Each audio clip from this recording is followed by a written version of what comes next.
Nagsisimula ang istorya sa dalawang simpleng magsing-irog na nagngangalang Semir at Nargi, sa hindi pa malinaw na dahilan sila ay napalilibutan ng maraming bilang ng mga kalalakihan. Kinupuyog sila at pilit na kinukuha ang tila ba mapapansin na nanghihina na si Nargi. Ang eksena ay naputol at makikita silang dalawa ilang buwan bago ang mga unang ipinakitang mga naganap. Sila ay masayang namumuhay ng mapayapa bilang ordinaryong mga mamamayan, hindi man marangya ang kanilang estado ay nag-uumapaw naman ang kanilang determinasyon na magsumikap sa kani-kanilang mga simpleng hanap buhay. Si Semir ay nagtatrabaho sa isang shop na nagbibigay ng serbisyong may patungkol sa mga computer tech at si Nargi ay isang call center agent na nakabase sa kabilang syudad.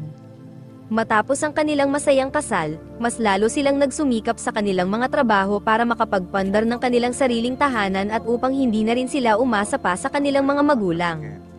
Subalit sa isang mapait na sitwasyon ng kapalaran, bumagsak ang ekonomiya ng buong bansa, tumaas ang lahat ng bilihin na sinabayan pa ng unti-unting pagka-bankrupt ng mga malalaking kumpanya na kasalukuyang nagbibigay ng trabaho sa maraming mamamayan na dito lang umaasa ng kanilang pangtustos sa kanilang pang-araw-araw. Sa nangyayaring ito, si Semir ay isa sa lubos na naapektuhan. Tumawag ang kanilang kumpanya upang ipahayag na isa ang shop niya sa mapipilitang magsara dahil sa nangyayaring krisis na pakahulugan na lamang na ngayon ay isa na rin siya sa mga taong mawawalan ng trabaho. Sa pagsapit ng gabi habang sinusundo niya sa bus stop ang asawa niyang si Nargi, makikita na lamang na ito ay umiiyak. Ang agad na itinanong ay kung ano ang nangyari sa kanya, dahil nakita ni Semir ang isang lalaki na nasa bintana na may malisyosong pagsulyap sa likuran ng kanyang asawa ay inakala ni Semir na ito ang dahilan ng kanyang pag-iyak. Galit na galit niya itong kinumpranta sa ginagawa nitong pagtitig sa likod ni Nargi. Inawat naman siya ng kanyang asawa at ipinaliwanag na siya ay natanggal din sa trabaho tulad niya dahil na rin sa nangyayaring krisis. Dahil wala na silang ibang naiisip pang ibang paraan, napagpasyahan nila na mag-apply ng trabaho sa ibang bansa. Magkasama silang nagtungo sa isang agency kung saan maswerte na natanggap agad si Nargi sa Saudi Arabia, habang si Semir naman ay sa sunod na buwan pa inaasahan na magsisimula sa trabaho sa kaparehong bansa. Lumalabas na si Nargi muna ang mauunang magtungo roon para magtrabaho, bago umalis ay sinabi ni Nargi na maghihintay na lamang siya roon sa kanyang pagsunod. Ayaw mang pumayag ni Semir ay wala rin siyang magawa dahil na rin sa kagustuhan ni Nargi na makaipon agad ng kanilang pera para sa kanilang hinaharap.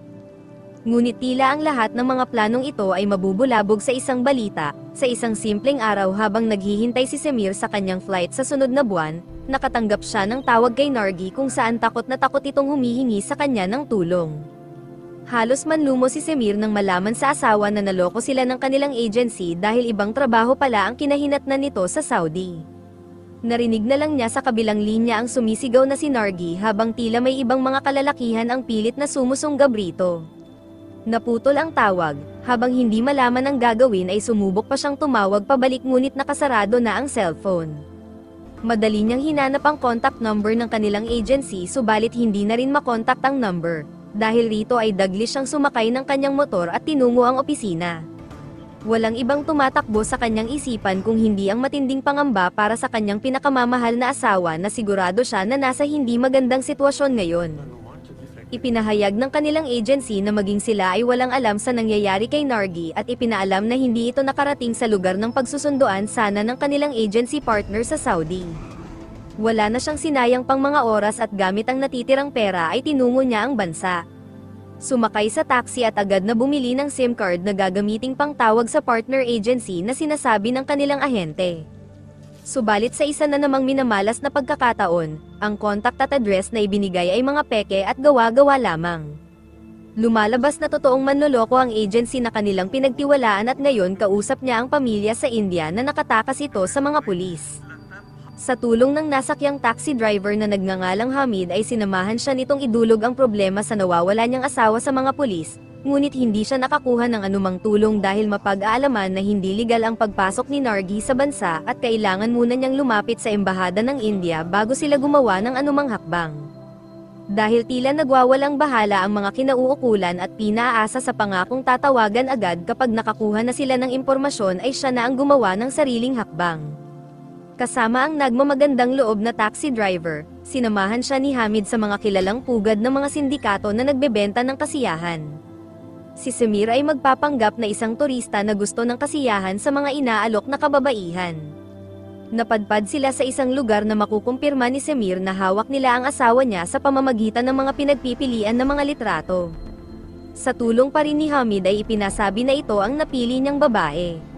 Ngayon ay hindi na siya makapagpigil sa mga nalaman na dito pala dinala ang kanyang asawa. Pilit niyang pinigilan ang sarili lalo pa nang sabihin na katatapos lang ng napili niyang babae sa isa pa nilang kliyente kaya pumili na lang siya ng iba. Patuloy silang nagpanggap at sinabing iyon pa rin ang gusto nilang babae kaya hindi nagtagal ay dinala na rin ito sa kanyang harapan. Hindi siya nakilala nito dahil sa mga gamot na maaaring ginamit sa kanyang asawa, nang sa puntong siya ay nakilala na ni Nargi ay dito na sila nabuking ng mga sindikatong nagpapatakbo sa lugar. Tinulungan siya ni Hamid nang sa tagpo na susugurin na siya ng isa sa dalawang lalaking ito na nasa kwarto. Gamit ang kanyang lakas ay agad niyang napabagsak ang dalawa ng mabilisan. Agad niyang binuhat ang nanghihinang asawa at tahimik na naghanap ng maaaring daan papatakas sa impyernong lugar. Nang makabangon ng isa sa mga bantay, sumigaw ito sa bintana patungkol sa mga tagalabas na gustong maitakas ang isa sa kanilang babae. Dahil rito at sa kanilang maraming bilang na rin ay mabilis silang napalibutan. Buong sikap pang pilit na ipinaglaban ni Semir si Nargi na makikitang agresibo talagang binabawi sa kanya ng mga miyembro ng sindikato. Handa niyang gawin ang lahat para lang maprotektahan ang pinakamamahal na asawa subalit hindi talaga maiiwasan na muli itong makuha ng mga nasabing sindikato dahil na rin nag-iisa lamang siya laban sa kanilang lahat na patuloy silang kinukuyob. Hanggang sa lahat ng kanyang makakaya ay talagang hindi bumitaw si Semir sa pagkakahawak sa kamay ni Nargi. Napilitan niya lang itong bitawan nang sa puntong dumating ang isang kalaban na may hawak na armas. Tagumpay ang grupo na muling mapasakamay ang kanyang pinakamamahal na asawa. Ngayon na pinagtutulungan na siyang tapusin ay buong todong lumaban si Semir at gamit ang matinding puot na kanyang nararamdaman ay isa-isa niyang inubos ang mga ito. Hindi siya makikitaan ng pagsuko at ang tanging layunin niya ay masundan agad ang iba pa na tumangay paalis sa kanyang asawa. Pagkalabas ay pilit niyang hinanap kung saan nila dinala si Nargi habang makikita na hinahabol din siya ng iilan pang miyembro ng sindikato. Masikap siyang naghanap ng daan para makaiwas sa patuloy na ginagawa sa kanyang paghabol, subalit dahil wala siyang alam sa lugar ay unti-unti na siyang na-corner sa sulok na ito. Agad siyang tumalon at maswerteng nahanap ang daan pababa. Dito na rin siya nakita ni Hamid kung saan sinabi nito na kailangan na nilang umalis. Noong una ayaw pang pumayag ni Semir dahil gusto niyang hanapin agad si Nargi pero napagtanto niya na tama si Hamid at kailangan nila ng tulong ng mga pulis na ngayon na alam nila kung sinong grupo ang may hawak rito. Sinubukan nilang umalis agad gamit ang sasakyang taxi ni Hamid, subalit kahit nagawa na nilang makalayo ay wala pa ring balak na tumigil ang mga sindikato at talagang gusto silang iligpit. Mas nagpahirap pa rito ang pasikot-sikot na daan ng buong lugar kaya mabilis silang nasusundan ng mga miyembro. Gayunpaman ay masikap na ginawa lahat ni Semir ang pamamaraan upang maidispatcha ang mga ito at makatakas agad sa lugar para makahingi na ng tulong sa mga kinauukulan patungkol kay Nargi na kumpirmadong hawak ng nasabing partikular na sindikato. Hindi nagtagal ay tagumpay si Semir na maubos ang iilan sa kanila at makarating na sa labasan, ngunit sa hindi inaasahan ay nawalan siya ng preno at mabilis na sumalpok sa isang nakaparadang kotse. Nawalan sila ng malay at makikita na lang na may dumating na mga pulis. Pagkagising ay nasa isang malaking police station na siya at kinahaharap niya ang patong-patong na kaso dulot ng mga nasirang ari-arian. Mabuti na lang sa tulong ng ambasador ng India ay naipaliwanag niya ang kanyang panig sa mga lokal na kapulisan. Ang police chief executive na si Abu Faiz ay sinabi na sila na ang bahala na lumutas sa kasalukuyang sitwasyon ng kanyang asawa. Nagtiwala siya sa ginagawang proseso ng mga opisyal subalit hindi nagtagal ay nakatanggap sila ng isang masamang balita. Ayon sa ulat na tagpuan ang tinapon na sinunog na kanyang pinakamamahal na si Nargi. Maaaring ito ay kanilang ginawa dahil alam na ng buong sindikato na mainit na sila sa mata ng mga pulis. Dahan-dahan na lumapit si Semir sa pinagtapunan, hindi siya kumbinsido na ito talaga si Nargi at pumasok sa kanyang isip na tila ba may nangyayaring mali. Kahit halos gumuguho ang kanyang mundo ay kumpiyansa siya na hindi talaga ito ang asawa niya hanggang sa ilang saglit ang makalipas, nakakuha sila ng kwintas na matatandaan niyang pagmamay-ari ni Nargi. Gulong-gulo ang kanyang isip at nang sumapit ang kinaumagahan habang may pag-aalinlangan sa kanyang puso ay tinanggap niya na lang na ito nga talaga ang pinakamamahal niyang asawa. Matapos ang maghapong pagluluksa, Dito na mas lalong lumaki ang pagdududa ni Semir nang tila ba minamadali ng Chief Police ang kanyang pag-alis sa bansa. Ang pagdududang nararamdaman ang nag-udyok kay Semir na huwag tumuloy sa pagsakay ng eroplano pauwi, hangad niya na malaman ang katotohanan kaya gamit ang mga AI picture ng magandang babae ay gumawa siya ng paraan upang mahulog sa patibong ang sindikato na siyang kumuha kay Nargi. Maswerte na ang leader nito na nagngangalang Abdo ay nahulog sa kanyang plano. Magandang tiyempo pa na wala itong kasamang mga tauhan kaya madali niya itong nakumpronta kung ano ba talagang nangyari kay Nargi. Gayunpaman ay nagawa pa rin na makalaban ng mayamang leader at madali siyang naibalibag nito ng makailang beses. Sa bingit ng katapusan ay hindi sumuko si Semir at pilit din siyang gumanti ng mga pag-atake hanggang sa magawa niyang makawala sa pagkakadakma. Hindi siya tumigil at masikap niyang ginawa ang lahat ng makakaya para lamang mapabagsak ito at may tanong ng masinsinan kung totoo bang tinapos ba talaga nila ang kanyang pinakamamahal na asawa.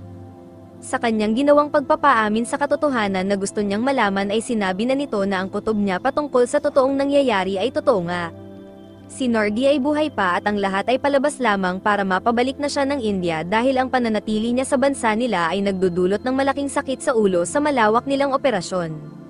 Sinabi rin na si Nargi ay nasa loob lamang ngayon ng truck kasama ang iba pa na nakatakda ng ibiyahe. Habang hindi makapaniwala si Semir sa mga nalaman ay kataka-taka na alam ng police chief na si Faiz na nandirito siya. Sinabi ni Semir na nalaman niya na buhay pa si Nargi agad namang ipinahayag ni Faiz na sila ay naniniwala at handa silang tumulong sa muling paghahanap basta ibaba lamang niya ang kanyang hawak na baril.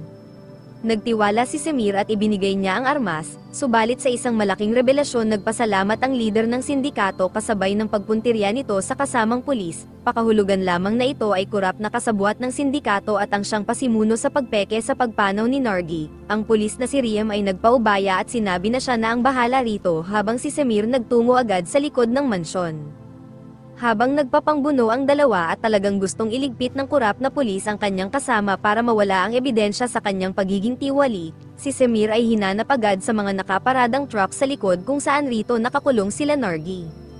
Para sa pera at yaman ay gagawin talaga ng kurap na si Faiz ang lahat, hanggang sa huling pagkakataon ay sumubok pang lumaban ni Riem subalit hindi nagtagal ay tuluyan rin itong natalo. Sa mga ilang saglit, nagtagumpay si Semir na mahanap ang truck na pinagkukulungan ng kanyang asawang si Nargi. Nangako agad siya na hindi magtatagal ay makakaalis agad sila sa ganitong sitwasyon kasunod ng pagsakay niya sa driver seat. Tinawagan niya si Hamid at sinabing nakita na niya sila Nargi kaya dagli itong sumunod. Tinamaan siya sa ginawang pagpapaputok ng leader ng sindikato gayunpaman ay nagawa na nilang makapagmaneho paalis. Dito na rin nagdatingan ng kanyang mga tauhan na mabilis silang hinahabol. Habang nagpapatuloy ang umaatikabong habulan sa malawak na desyertong bahagi ng bansa, pinalalabas pa ngayon ng tiwali na police chief na isang kriminal si Semir matapos nitong manghimasok sa isang mansyon at tapusin ang isa sa mga kasama nilang pulis. Mabilis na napalibutan ng truck at pilit na inaagaw ang kontrol sa kanya, mabuti na lang din na hindi sila makagamit ng mga baril dahil mayroong malapit na kampo ng kasundaluhan sa lugar kung saan dito balak magtungo ni Semir upang humingi ng tulong. Ngunit ang plano na ito ay isang malaking sugal, nalaman niya mula sa ambasador ng India na may order na patungkol sa kanya kung saan nakahanda siyang iligpit sa mga punto na ito. Dahil wala nang ibang naiisip pang paraan si Semir kahit na nakataya ang sariling kaligtasan ay nagpatuloy pa rin siya at binaliwala ang mga pulis na pinapaulanan siya ngayon ng mga putok. Buong lakas loob siyang rumaragasang pumasok sa nasabing kampo, sa bungad ay sumalubong agad sa kanya ang napakaraming sundalo. Pilit niyang ipinaliwanag na kung maaari ay tignan nila ang laman ng truck para maniwala sila na iniligtas lamang niya si Nargi at ang iba pang dinakip pero hindi siya pinagbigyan. Nang sa pagkakataon na dumating na si Faiz at tatapusin na siya nito, lumitaw ang general at sinabing ikinahihiya siya ng buong organisasyon nila dahil sa pagtataksil sa kanilang bayan. Hindi na napigilan ni Semir ang kanyang matinding galit, gamit ang mano-manong lakas ay hinayaan siya ng general sa kanyang ginagawa dahil mapag-aalaman na nabunyag ang katiwalian ng police chief na nakikipagkita ito sa mga iba't ibang lider ng sindikato. Ngayon makalipas ang ilang araw ng paghahanap ay muli na niyang nakita muli ang pinakamamahal na asawa, labis-labis ang naging pasasalamat niya kay Hamid dahil sa pagtulong nito sa kanya magmula noong pagkarating niya, hindi na rin nagtagal pa at nasentensyahan ang tiwaling opisyal ng kapulisan at sa magandang pagwawakas, masaya na silang magkasamang umalis ng bansa dala ang panibagong pag-asa sa buhay. Special shoutout sa Vistar and Daragosa family, kay Susan Gozem, kay Pinoy Farm Fresh in Bukidnon, kay Maximo Labandia, at kay Bogard Kaingin. Maraming salamat po sa inyong walang sawang panonood at pagsuporta.